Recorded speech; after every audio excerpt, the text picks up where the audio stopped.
नमस्कार, आप देख रहे हैं न्यूज इंडिया। आपके साथ मैं हूं अभिषेक। देश में आज सड़क से लेकर संसद तक भगवान राम की चर्चा हो रही है। संसद में बजट सत्र के समापन के मौके पर आज राम मंदिर को लेकर सरकार के धन्यवाद प्रस्ताव पर चर्चा हुई। चर्चा शुरू होने से पहले एनडीए के सांसदों ने स्पीकर ओम बिरला का जय श्री राम के नारों के साथ स्वागत किया। नियम 193 के तहत लोकसभा में हुए चर्चा की शुरुआत बीजेपी के बागपत से सांसद सत्यपाल मलिक ने की। बीजेपी सांसदों ने जहां कांग्रेस को राम विरोधी कहा, तो वहीं कांग्रेस ने बीजेपी पर धर्म की राजनीति करने का आरोप लगा दिया। भगवान राम हमारे देश के आराध्य हैं और उनके आदर्शों पर संसद में चर्चा होना बड़ी बात है। सदन में हुए चर्चा में सांसदों ने क्या कहा, एक रिपोर्ट के जरिए आपको दिखाते हैं।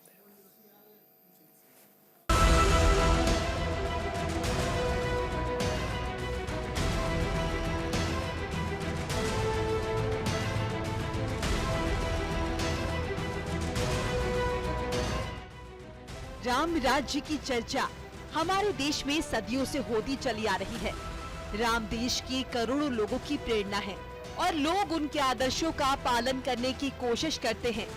प्रधानमंत्री मोदी के नेतृत्व में देश में एक बार फिर राम राज्य स्थापित करने की कोशिश हो रही है।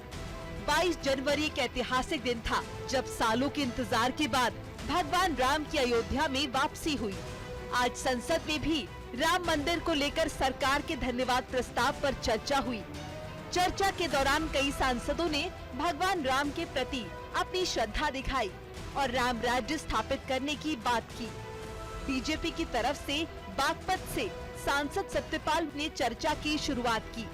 उन्होंने कांग्रेस की तत्कालीन यूपीए सरकार को घेरते हुए कहा कि कांग्रेस ने राम को काल्पनिक बताया था। वहीं कांग्रेस सांसद गौरव गोगोई ने महात्मा गांधी के आखिरी शब्द हे राम और नाथूराम गोडसे के जरिए पलटवार किया। आजाद भारत के इस कालखंड में जिस प्रकार से भगवान राम का मंदिर बना, क्योंकि भगवान राम जैसे कुछ लोग सोचते हैं वो कोई सांप्रदायिक विषय नहीं है। श्री राम केवल हिंदुओं के नहीं, वो सबके हैं। भगवान राम हम सबके पूर्वज भी हैं और हम सबके लिए प्रेरणा भी है। और इसलिए उनके ज़माने, क्योंकि उनके ज़माने में आजकल के जो मत संप्रदाय और पंथ जो चलते हैं, हिंदू मुस्लिम सिख ईसाई, ऐसा उनके ज़माने में कुछ भी नहीं था। सर्वधर्म समभाव की जो संस्कृति है उसी का उल्लेख किया कि कांग्रेस पार्टी ने हमेशा सुप्रीम कोर्ट के राय को आदर करते हुए हमेशा जो रास्ता डॉक्टर भीमराव अंबेडकर ने दिखाया संविधान के द्वारा न्याय का रास्ता, और उस रास्ता का जो अंतिम लक्ष्य है वो महात्मा गांधी के राम राज्य तक है। और राम राज्य में जहाँ पे सब सुख हो, कोई दुखी ना हो, जिस राम राज्य में भेदभाव ना हो, उसी की हमने बात की। और वही हमने जताया कि आज भी अन्याय का एक वातावरण है, विशेष रूप से अनुसूचित जाति जनजातियों के साथ। आज अनुसूचित जाति की महिलाओं पर जिस प्रकार से यौन शोषण, उनके प्रति जो अपराध हो रहा है, उन्नाव के बेटी का भी उल्लेख किया। तो इस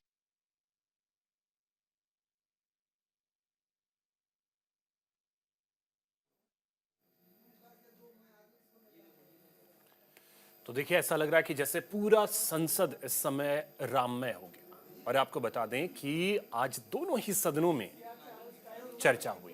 प्रभु श्री राम को लेकर सभी सांसदों ने अपने अपने स्तर पर प्रभु श्री राम से जुड़ी हुई बातें जो हैं वो साझा की। ऐतिहासिक दिन आज का भी था, 22 जनवरी, जब भगवान प्रभु श्री राम विराजमान हुए अपने भव्य मंदिर में, जब प्राण प्रतिष्ठा की गई। और देखिए, ये संयोग ही कहें कि जो इस बार का सत्र था वो 9 फरवरी को खत्म हो रहा था, लेकिन सरकार ने एक दिन सत्र को बढ़ाया, विशेष तौर पर चर्चा के लिए ही। और आज चर्चा हुई जिसमें सांसदों ने अपनी अपनी राय रखी।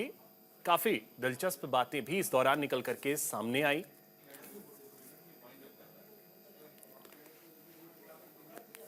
तो देखिए, इसी पे चर्चा करेंगे कि संसद भी आज राममय नजर आया।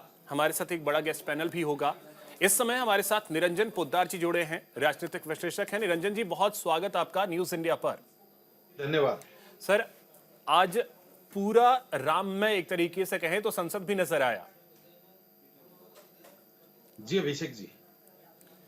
क्या माने कि 22 जनवरी की तरह ही आज का दिन भी ऐतिहासिक हो गया? देखिए अभिषेक जी, मैं ये मानता हूं कि जो कहते हैं ना, हो हैं ही वही जो राम रचि राखा को कर तर्क बढ़ावे साखा। मेरा ये मानना है कि जिस तरीके से अभी देश के अंदर एक सांस्कृतिक राष्ट्रवाद की जो हवा बह रही है, कहीं ना कहीं ये चीज मेरे हिसाब से उस परमात्मा की, उस प्रभु राम की ही कहीं कोई इच्छा है कि उन्होंने इनको निमित्त बनाया है। क्योंकि आपने देखा होगा कि एक समय ऐसा था कि जब राजनीति के अंदर कहूं या संसद के अंदर कहूं कि राम का नाम लेने मात्र को, यानी कि चिमटे से भी छूना लोग पसंद नहीं कर रहे थे। यानी कि मैं राजनीतिक लोगों की बात कर रहा हूं। और आज जब उस राम को मानने वाले, उस राम को अपनी आत्मा में बसाने वाले करोड़ों लोग जब जागृत हुए, तो आज वही संसद राम राम जपने को मजबूर होगी। तो कहने का तात्पर्य ये है कि निश्चित रूप से देखिए, जिसको कहते हैं कि हमारा जो देश है जो अपनी जड़ों की तरफ अब जा रहा है, और इस देश के जड़ के अंदर, इस देश के मर्म के अंदर, इस देश के रोम रोम में राम रहा है, इस देश के कण कण में राम रहा है। और हमारे यहाँ आत्मा और परमात्मा जिसको कहते हैं कि अब जब दो व्यक्ति आपस में मिलते हैं तो उनका अभिवादन भी राम राम बोल करके होता है।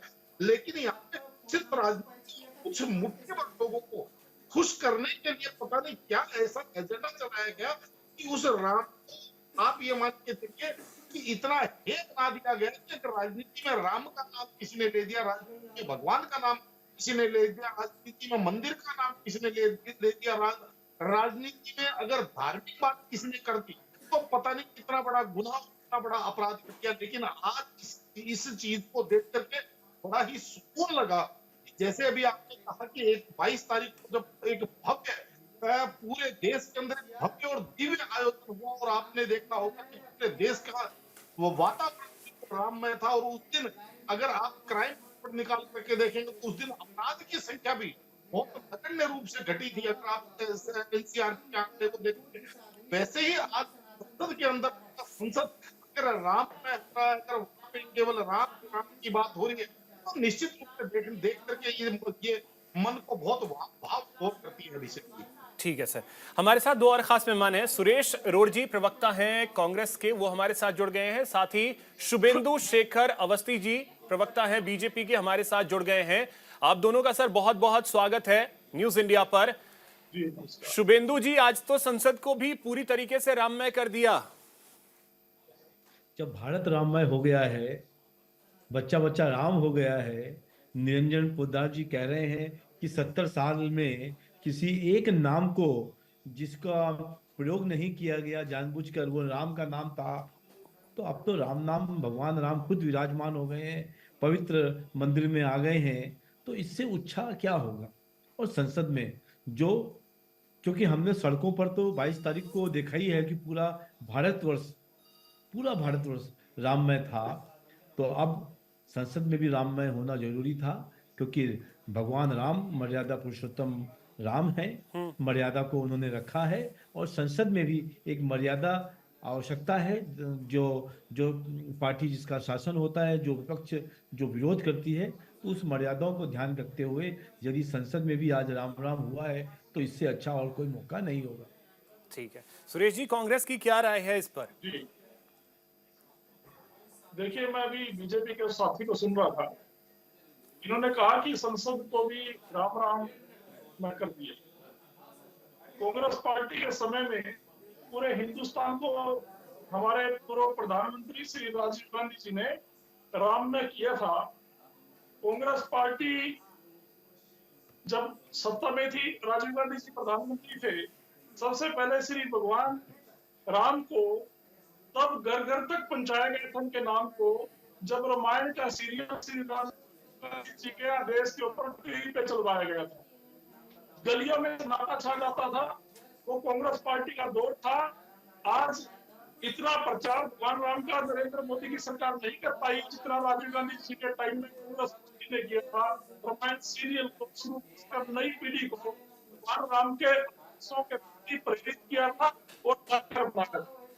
1986 उन्हीं श्री राजस्थान मुगल काल के बंद पड़े हुए के मंदिर के और हिंदुस्तान के सरदार बूटा सिंह ने कहा आज की हैसियत के मंत्री जी ने जाकर आए थे।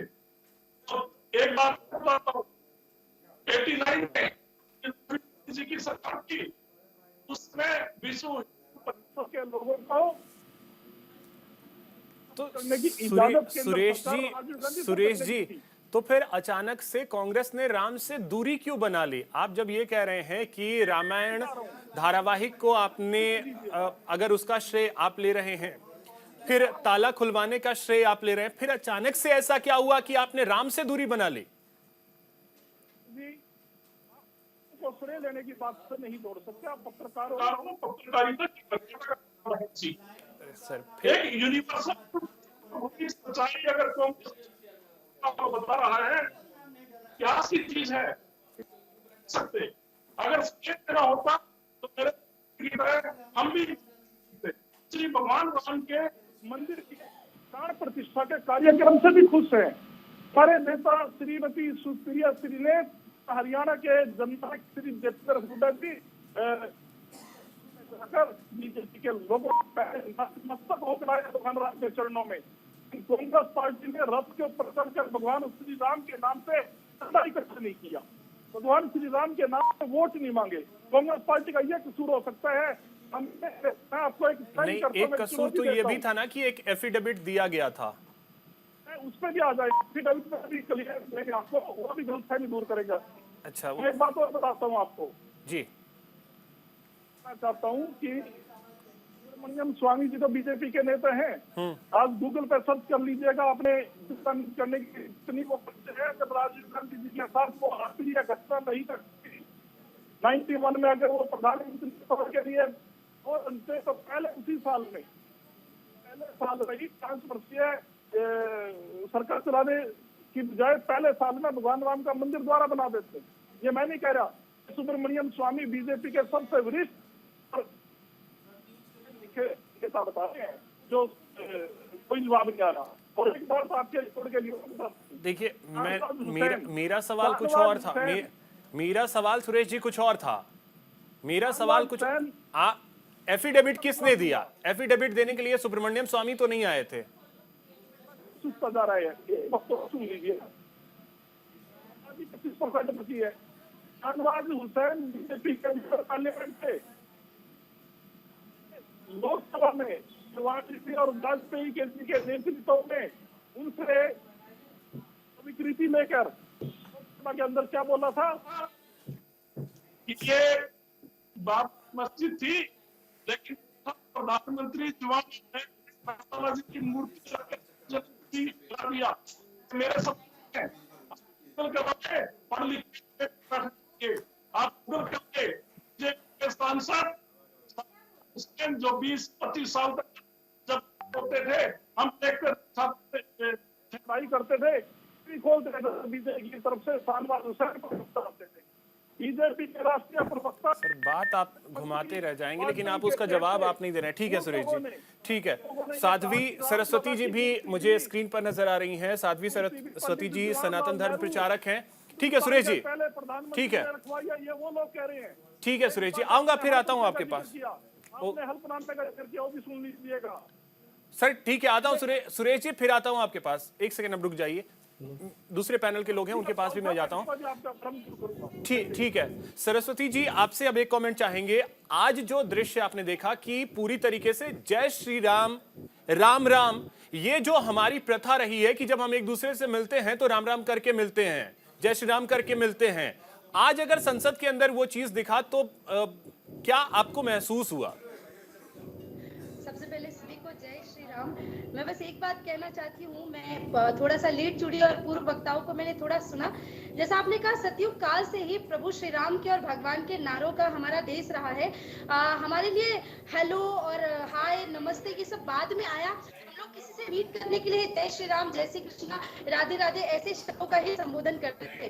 और जब मैं देखती थी अमेरिका जैसी संसदों में जब स्वस्ति वाचन की गूंज उठती है तो हमारे राम लला को हमें इतना इंतजार क्यों कराना पड़ता है? इतने दिन तक राम तंबू पे रहे, इतने दिन तक हमारे भगवान कृष्ण का अस्तित्व सुरक्षित नहीं है, काशी विश्वनाथ का अस्तित्व सुरक्षित नहीं है।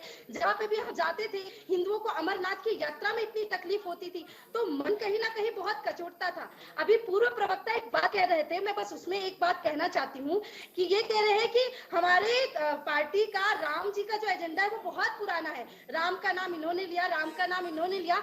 70 साल में किसी एक व्यक्ति ने नहीं सुना। इन्हीं के लोगों ने कहा कि राम काल्पनिक है, इन्हीं की पार्टी के लोगों ने कहा। हालांकि बहुत सारे राजनीतिक एक्सपर्ट और बीजेपी के प्रवक्ता बैठे हुए वो इस बात का जवाब देंगे, पर एक संत होने के नाते हमारा हृदय भी दुखता है।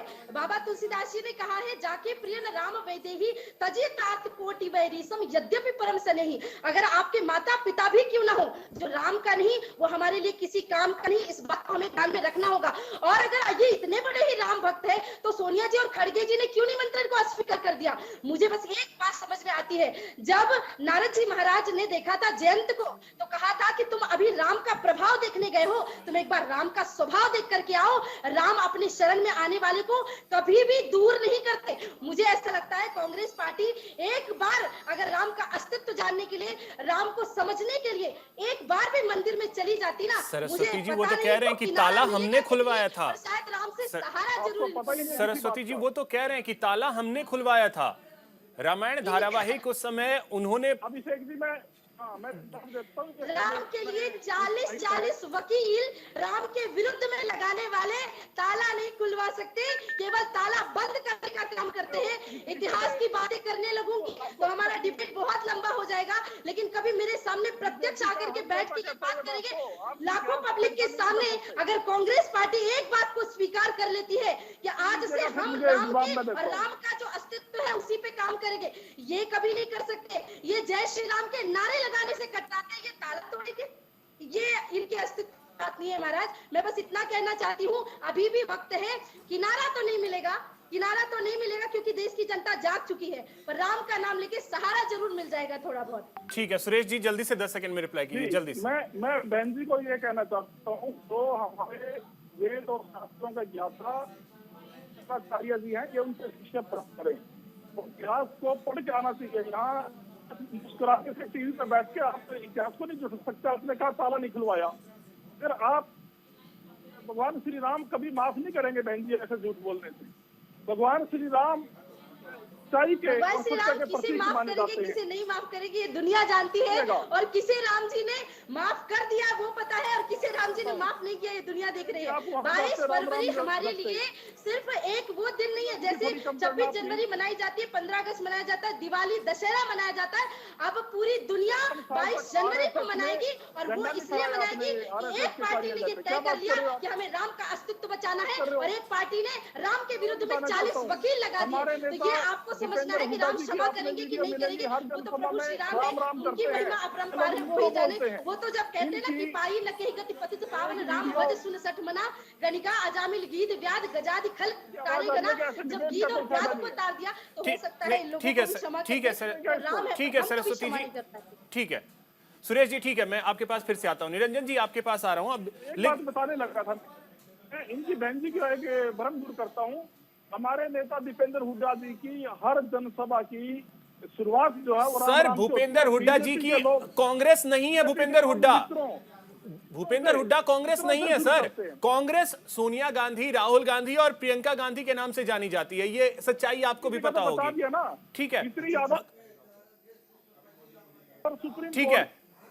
ठीक है, आप सभी मेहमान बने रहें, चर्चा को जारी रखेंगे एक छोटे से ब्रेक के बाद। ब्रेक के बाद एक बार फिर से आप सभी का स्वागत है। हम चर्चा कर रहे हैं कि आज संसद भी राममय नजर आई। पूरा देश इस समय राममय है, साथ ही साथ संसद भवन भी आज राममय नजर आई। दोनों सदनों में राम मंदिर पर चर्चा हुई। हमारे साथ एक बड़ा गेस्ट पैनल है, हम लगातार चर्चा कर रहे हैं। दो और खास मेहमान हमारे साथ जुड़ गए हैं। भुवन भास्कर जी हमारे साथ जुड़ गए हैं, जो कि समाजवादी पार्टी के प्रवक्ता हैं। साथ ही साथ हमारे साथ फजील अहमद जी जुड़े हैं, राजनीतिक विश्लेषक हैं। सर आप दोनों का भी बहुत बहुत स्वागत है न्यूज इंडिया पर। फजील अहमद जी आपके पास पहले आ रहा हूं, उसके बाद फिर भुवन जी के पास चलेंगे। फजील जी, आज का दिन माने ऐतिहासिक रहा, क्योंकि आज पूरे देश के साथ साथ संसद भवन भी राममय नजर आया। देखिए विषय जी, अभी हम सुन रहे थे, साध्वी जी कथावाचक हैं जी, और कथा वाचने के समय चूंकि पब्लिक का बहुत ज्यादा मनोरंजन का ध्यान रखना पड़ता है, तो किसी भी चीज को ये लोग बहुत अच्छे तरीके से दिखाते हैं, लेकिन बात वो नहीं है। ये देश जो है सर्वधर्म समभाव है, सभी धर्मों के लोगों का देश है, और हर संस्था हर पार्टी का चाल चरित्र अलग होता है। ये कह रहे कि आज हम भगवान राम को लाए हैं, और 1950 में जब देश आजाद हुआ जी, तो संविधान की जो किताब है हमारे पास, उसमें राम लक्ष्मण सीता को कौन लाया बताइए। ये कह रहे हैं कि अगर उनका, लेकिन एक कांग्रेस पार्टी का एक धर्मनिरपेक्ष चरित्र है, वो सभी धर्मों की बात करती है, धर्मनिरपेक्ष चरित्र में रहना चाहती है, इसलिए इस देश में सभी लोगों को, अलग अलग धर्म मजहब के लोग हैं इस देश में, तो सबका सम्मान करना है ना, सबकी भावनाओं का आदर करना है। केवल एक राममय देश बना देने से तो देश नहीं चलेगा। इस देश में बुद्धिस्ट रहते हैं, ईसाई रहते हैं, जैन रहते हैं, पारसी रहते हैं, मुसलमान रहते हैं, सिख रहते हैं, ईसाई रहते हैं, तो सबके लिए कुछ ना कुछ करना पड़ेगा। अभी बीजेपी केवल ब्राह्मण धर्म का तुष्टीकरण करने के लिए, उसको लगता है कि सिर्फ ब्राह्मण धर्म के लोगों ने हमको प्रधानमंत्री और सरकार बना दी है, तो सिर्फ ब्राह्मण धर्म का तुष्टीकरण कर रहे हैं, मंदिर बना रहे, बड़े बड़े घंटे लगा रहे, सड़कें, सिर्फ मंदिरों की सड़कें बना रहे। तथागत बुद्ध भारत के पैदा हुए, दुनिया के 80 देशों में उनके फॉलोअर्स हैं। पूरे भारत में, बनारस में कोई आता है तो तथागत बुद्ध को जानता है। भारत की पहचान दुनिया में तथागत बुद्ध से। लेकिन कुशीनगर का एयरपोर्ट बंद कर दिया इन लोगों ने, इसी सरकार ने बंद कर दिया, इंटरनेशनल एयरपोर्ट बंद कर दिया, और बुद्ध पर कोई चर्चा नहीं। अगर आप सरकार हैं, आप टैक्स के पैसे से, जनता के पैसे से आप मंदिर बना रहे हैं, तो फजील जी, क्या राम पे चर्चा नहीं ध्यान रखना चाहिए नहीं, तो क्या राम पे चर्चा होनी चाहिए या नहीं होनी चाहिए? संसद ने उसके लिए मंदिर बना है ना, वहाँ चर्चा करिए। संसद देश की जनता के सवालों के लिए बात करने के लिए, वहाँ पे किसी धर्म की चर्चा करने, फिर उसको, उसमें भी एक मंदिर लगा के उसकी भी बंद कर दीजिए, उसको भी मंदिर बना दीजिए। पार्लियामेंट क्यों रखे फिर? और फिर अस्पताल क्यों खोल रहे, फिर स्कूल क्यों खोल रहे?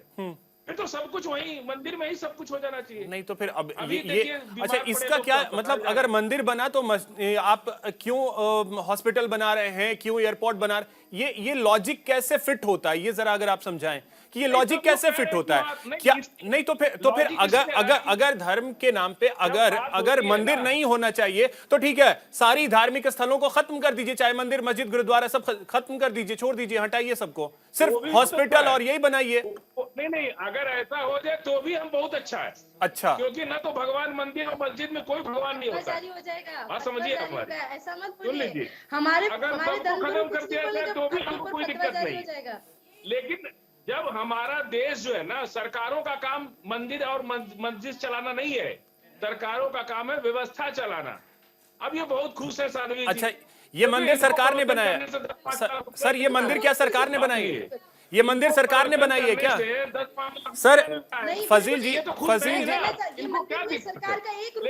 मंदिर क्या सरकार ने बनाई है? जो लोग खाने के लिए तरस रहे हैं, जिनको 5 किलो अनाज से जीवन भर रहा है, इनको तो प्रवचन करने से 5 लाख रुपया मिलता होगा, इसलिए खुश बहुत है सर। मन की संतुष्टि के लिए हम पता होगा कि मैं कितना 5 किलो, एक सेकंड सुनिए, मेरी बात सुनिए। राम के अस्तित्व पे बात करिए तो राम को पहले, आपके संविधान से पहले राम आए थे। मेरी बात सुनिए, भारत के संविधान का सब सम्मान करते हैं, पर राम संविधान से सर्वोपरि है, राम सबसे ऊपर आए हैं, और ये भारत राम प्रधान देश है, ये राम राज्य का देश है। इस देश को ऐसे ही राम राज्य नहीं कहा जाता है। और आप जहाँ तक की बात कर रहे हैं, तो एक सेकंड में आपसे मैं कहना चाहती हूँ, जो कह रहे ना मंदिर मस्जिद को बना दीजिए और हॉस्पिटल बना दीजिए, फिर आपको मदरसों में, स्कूलों में लड़कियों को बुर्खा पहनाने के लिए आप आंदोलन क्यों छेड़ देते हैं? मुझे आप ये बताइए, इतना ही आपके अंदर विरोधता है कि मंदिर नहीं बननी चाहिए, ये नहीं बननी चाहिए, कर्नाटक में हंगामे क्यों हो जाते हैं? अगर मैं धर्म के ऊपर आऊंगी ना बात करने के लिए, तो फिर एक एक करके सारे धर्म, और मैं प्रवचन मनोरंजन करने के लिए नहीं करती हूँ। हमारे धर्म को पढ़िए पहले। प्रवचन मनोरंजन का साधन नहीं है हमारे यहाँ। प्रवचन हमारे यहाँ सदुपदेश, सदमार्ग और हमारे जीवन को उच्चतर स्तर पे लेके जाने के लिए माध्यम है। हमको कोई फ्री खाना देने के लिए, पैसा देने के लिए नहीं आता है, एक बात को याद रखिए। ठीक है सरस्वती जी और फजील जी, ठीक है। यहाँ राम की बात चल रही ठीक है, अब भुवन जी आपके पास आ रहे हैं। ठीक है, किसी दलित घर में पैदा हो, ठीक है फजील जी। भुवन जी अब आपके पास आ रहे हैं। राम पे चर्चा करने से इतना भय आखिर क्यों लगता है? मतलब दिक्कत क्या होती है? राम के वो आदर्श हैं, अगर उन आदर्शों पे हम चाहते हैं कि हमारे बच्चे चलें, उनके आदर्शों को समझें, उन्होंने जो जीवन जिया उसके बारे में लोग जाने, दिक्कत क्या? मतलब इसमें लोगों को दिक्कत क्यों होती है? देखिए, मेरा मानना है कि जो मंदिर है वो आपका आस्था का केंद्र है और संसद जो है वो लोकतंत्र का मंदिर है। और लोकतंत्र के जो मंदिर में है उसमें जो चर्चा होनी चाहिए वो चर्चा होनी चाहिए कि देश के लिए जो आप वादा करके सत्ता में आए, आपने उन वादों को क्या काम करा और आज अपना जो 10 साल का प्रगति रिपोर्ट है वो देश की जनता को देना चाहिए। और 10 साल का जो प्रगति रिपोर्ट है वो देश की जनता, 140 करोड़ जनता पूछना चाह रही है। भारतीय जनता पार्टी की चूंकि सरकार है, एनडीए की सरकार है, उनसे पूछना चाहती है कि 2 करोड़ की नौकरी का आपने वादा करा था, 20 करोड़ नौकरी का क्या हुआ? देश की जनता पूछना चाहती है, आपने वादा करा था कि काला धन आएगा, काला धन तो छोड़िए, देश का सफ़ेद धन भी चला गया। आपने वादा करा था किसानों की आय दोगुनी करेंगे, किसानों की आय तो दुगनी छोड़िए, इस सरकार में अमृतकाल में हमने गृह राज्य मंत्री के बेटे को किसानों की हत्या करते हुए देखा अपनी थार के द्वारा। हमने देखने का काम करा कि 750 किसान आंदोलन में मारे गए जब 3 काले कानून ये भारतीय जनता पार्टी की डबल इंजन की सरकार लेकर आई।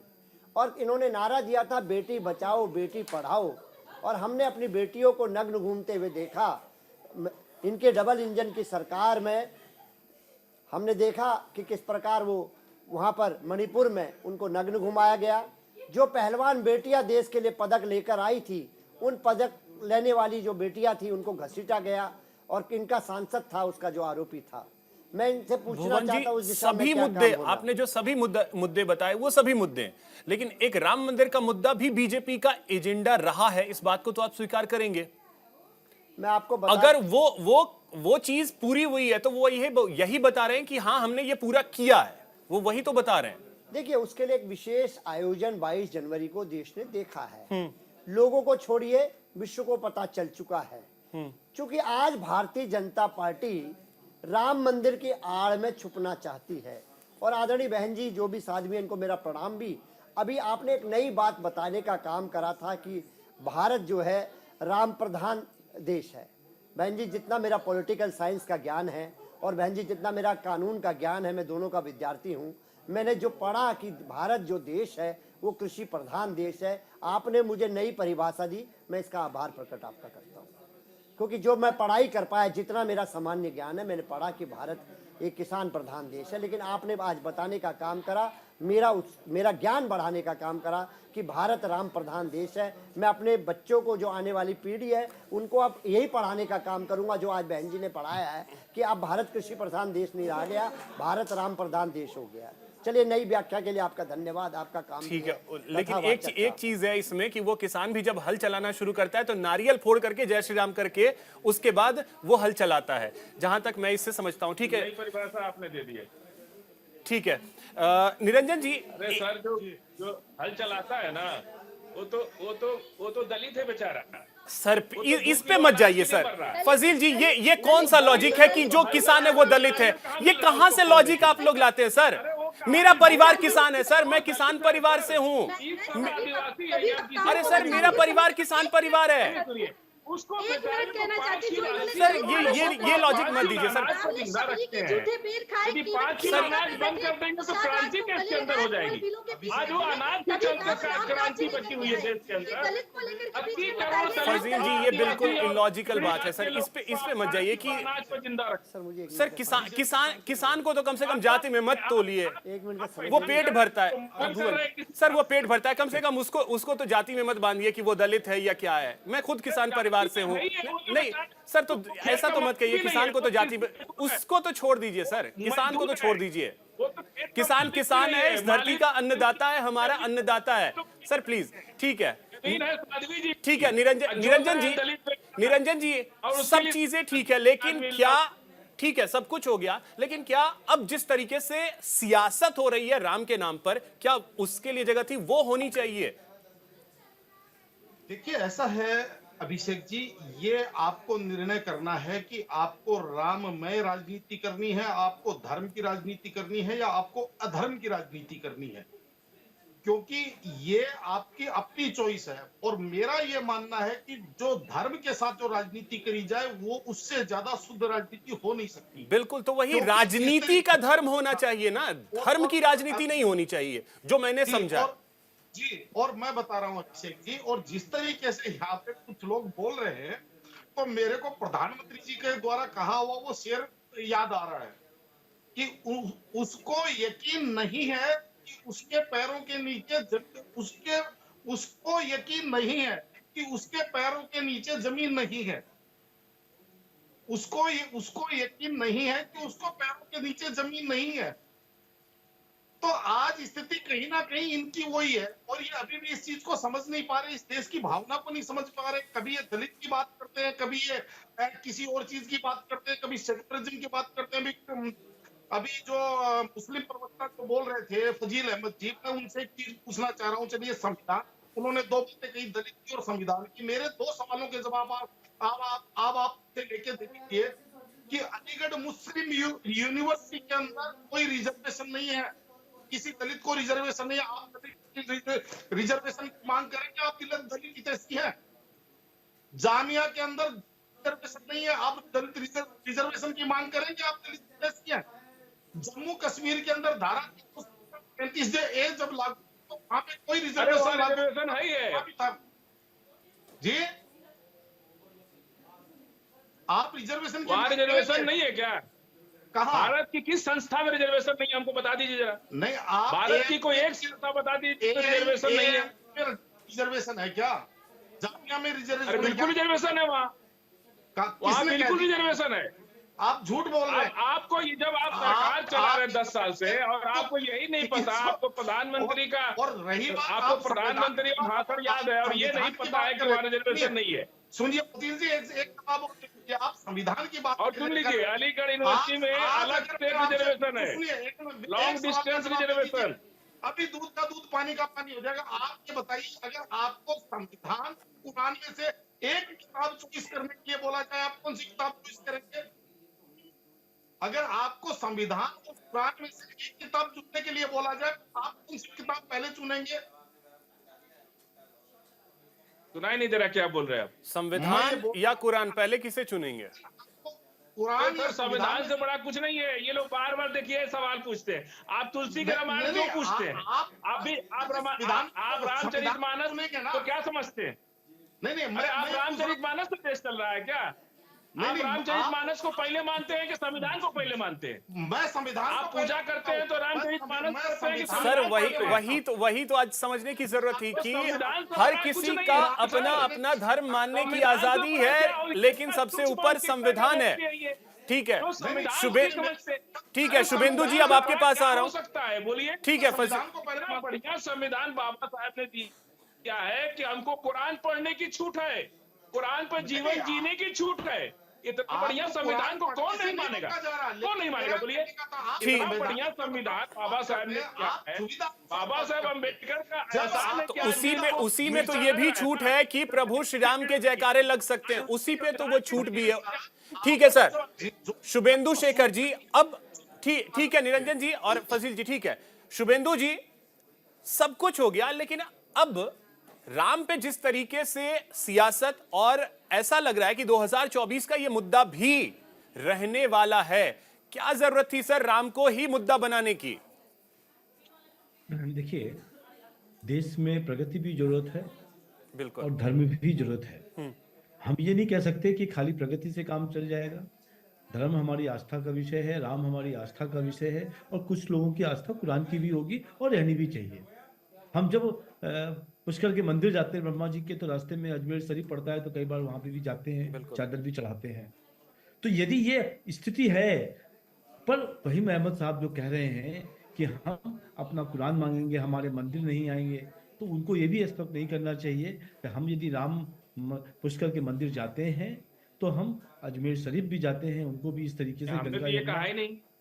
सुन हमने ये तो बात लीजिए, तो मैं आपकी कही बात, नहीं मैं कि आपकी हमने बात ही ये- नहीं, हम अभी आपकी बात नहीं कर रहे, नहीं, हम मैंने ये जनरल बात पब्लिक जब की बात नहीं कर रहे कही हैं। है, मैं आपकी आप बड़ी जो बड़ी है पहले मेरे पूरी को बात हो बोल जाइए। रहे हैं। वहीम साहब मेरी बात नहीं, सुनिए। नहीं, आप गलत आपने बोल रहे हैं ना। आपने मैंने जो जिस बात नहीं तरीके कही है, से उसको राम आप का जबरदस्ती विरोध आप मेरे किया, मुंह में ठोक रहे हैं। आपने साध्वी मैंने का बिल्कुल विरोध विरोध नहीं किया, किया। और उन्होंने आपने कहा, मैंने आपने बिल्कुल कहा विरोध कि नहीं आप किया। उनको मनोरंजन करने जाते हैं। ये देश यदि बचा हुआ है तो इन साध्वी से बचा हुआ है, और यदि इस देश में सबसे ज्यादा इस साध्वी से तो ज्यादा बहुत बड़ा है। यदि आतंकवादी बनाए इस हैं चमत्कार तो वो से मौलवी तो लोगों ने मर जा बनवाए, रहे हैं। तो वो अस्पताल मौलवी लोगों ने बनवाए हैं। अस्पताल बंद कर इसलिए दीजिए, चमत्कार यदि कर आप रही है। अपने अस्पताल बंद कर जहां दीजिए, पर स्कूल बंद कर जहां दीजिए। पर आपके मुस्लिम धर्म ये के स्कूल हैं, विज्ञान का युग है। आप ज्ञान का युग है तो आप उनको कंप्यूटर पढ़वाइए। पढ़ रही है दुनिया। ज्ञान का युग है तो आप उनको कंप्यूटर पढ़वाइए। उन मौलवियों को समझाइए जो है, कि बिल्कुल भारत को, कंप्यूटर पढ़ते हैं, संविधान को विजय पहले कहा रखें, के थे। संविधान को पहले और सुन रखें, लीजिए, कुरान को पहले न दिल्ली के रखें। एम्स में जिस MRI दिन मशीन आपने नहीं है। ये समझा लिया, दिल्ली के एम्स जिस में दिन MRI वहीम साहब मशीन नहीं आपने है। समझा लिया मशीन नहीं अपने लगा आने रहे, वाले मंदिर बनवा रहे। संतति को, उस दिन देश ठीक हो जाएगा। इसलिए अपने मौलवी लोगों को समझाओ कि भैया संविधान सबसे बड़ी बात है, ये बताएं कुरान या कोई और धर्म की संविधान से बड़ा पुस्तकें, कुछ नहीं है इस देश के अंदर। भैया मैं वही तो समझा रहा हूँ। आप यदि वहां पर मदरसों संविधान में से ये बड़ा कुछ सिखाओगे, नहीं है। मदरसों में ये सिखाओगे, मदरसों में ये सिखाओगे कि इस देश को नहीं कुरान को मानो, इस देश के संविधान को नहीं अरे, कुरान को मांगो, सारा तो फिर हमारा जैसा संविधान की कश्मीर में कुरान हुआ को है, मानो। जैसा हमारा हल्द्वानी में संविधान हुआ है, कुरान ऐसा मानने बहुत के लिए। क्षेत्रों में होगा। बाबा और साहेब इसलिए मैं अम्बेडकर का फहीम संविधान साहब आपको दुनिया कराने के लिए अपनी जिंदगी ठीक है जीने की शुभेंदु जी और चेतावनी दे रहा सुशील जी, ठीक है आपको सर। चेतावनी दे कौन रहा नहीं हूँ, मानता है? फहीम आप साहब लोग नहीं आपको मानते चेतावनी हैं। दे रहा हूँ। राम ने आप जोड़ा नहीं है, मानते हैं, राम ने तोड़ा नहीं है, आपने तोड़ने का दिया प्रयास किया जाए। है। इसीलिए तो है कि राम किसान को भी एक आपने मर्यादा बता है, दिया। और राम का जो आचरण रहा है, अगर आज के बच्चे सीखें तो इसमें दिक्कत क्या है बहुत ये अच्छी समझ। बात है। सुरेश जी रिप्लाई करना चाह रहे थे। सुरेश जी, 2 किलो बेसन और एक डब्बी माचिस की। हिंदुस्तान में है स्थिति बनी है, इसके पीछे हमारे पूर्व प्रधानमंत्री भारत रत्न स्वर्गीय राजीव गांधी जी का बहुत बड़ा योगदान है। और आज उससे भी बड़ा योगदान माननीय सुप्रीम कोर्ट का है, जिसके ऑर्डर के ऊपर, जिसके आदेश के ऊपर भगवान रामलला जी के प्राण प्रतिष्ठा का कार्यक्रम हुआ। कांग्रेस पार्टी हमेशा से भगवान श्री राम के लिए एक तरह से राजनीति से दूर हटके काम करती आई है।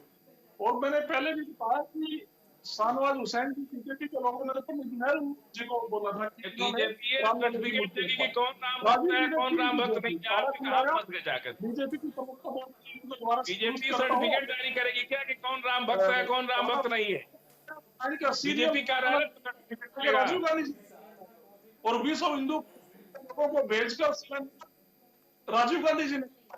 और अगर मेरी बात विश्व हिंदू परिषद का ठीक ठाक साथ जुड़ा हो तो, और आप कह रही है आप अभिषेक जी आप नहीं सुरेश जी, तो यही तो समझ लोगों को नहीं आया कि ये मंदिर जो बना है ये बीजेपी का मंदिर नहीं है।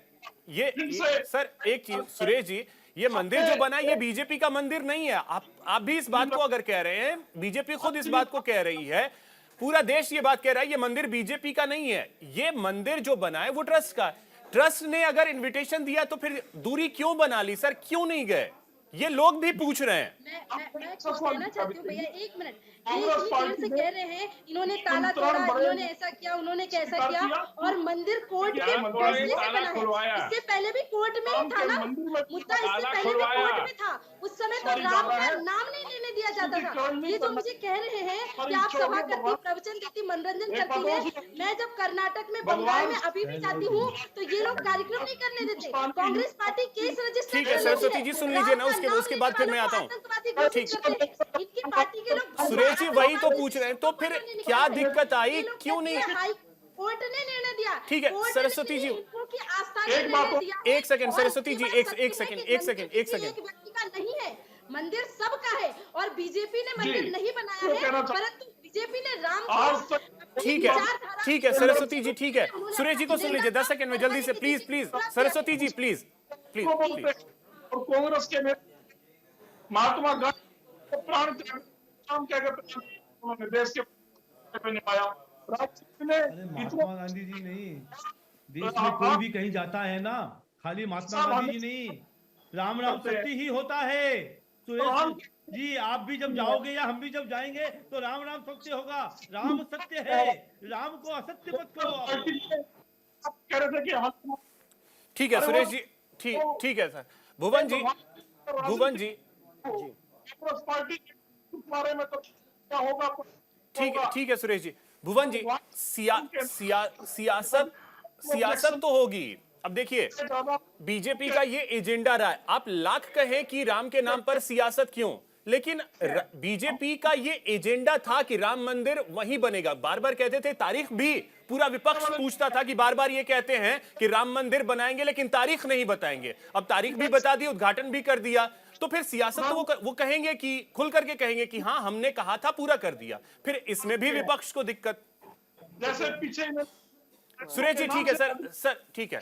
इस बार ये भगवान राम नाम की राजनीति कांग्रेस। भुवन जी, सुरेश जी ठीक है, अब प्लीज, अब इसका दुर्भाग्य है, प्लीज दुर्भाग्य ठीक है। शुभेंदु जी प्लीज। सुरेश जी ठीक है। Suresh ji please sir please. भुवन जी बोलिए। देखिए, पूरे देश ने देखा, माननीय सुप्रीम कोर्ट के आदेश पर राम मंदिर का निर्माण हुआ, पूरे देश ने इसका स्वागत करा। 22 जनवरी को इसका विधिवत रूप से प्राण प्रतिष्ठा का कार्यक्रम हुआ, पूरे देश ने इसका स्वागत करने का काम करा।